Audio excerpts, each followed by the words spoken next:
গোপীবল্লভপুরের বিধায়ক রাজেশ মাহাতোর জনসংযোগে বাড়তি জোর। হাজার ব্যস্ততার মাঝেও সাধারণ মানুষের পাশে থাকার বার্তা নিয়ে বুধবার সাঁকরাইল ব্লকের গহিরা এলাকায় বিজয় মিছিলে অংশ নিলেন তিনি।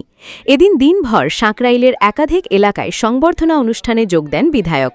দলীয় কর্মী সমর্থকদের পাশাপাশি এলাকার সাধারণ মানুষের সঙ্গে সরাসরি কথা বলেন রাজেশ মাহাতো। মানুষের সমস্যা, অভাব, অভিযোগ ও এলাকার বিভিন্ন বিষয়ে খতিয়ে দেখেন তিনি। এরপর সাঁকরাইল বিডিও অফিসে গিয়ে বিডিওর সঙ্গে সাক্ষাৎ করেন বিজেপি বিধায়ক।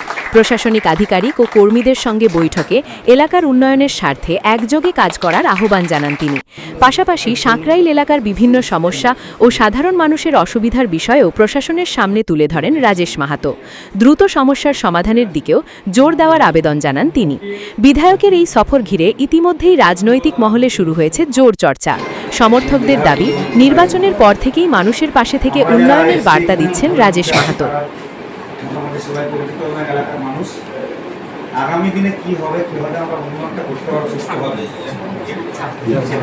আমাদের বিডিও সাহেবের ছবিটা আনতে হবে। বা আমাদের যারা নেতৃত্ব রয়েছেন এলাকায়, যারা মানুষের সঙ্গে কাজ করছেন, দীর্ঘদিন মানুষের সঙ্গে আছেন, তাদের গোচরে আনতে হবে। বুঝতে পারলাম?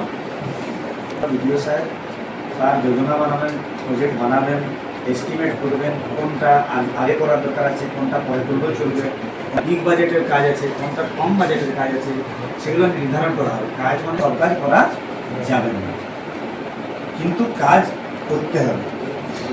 ঠিক আছে?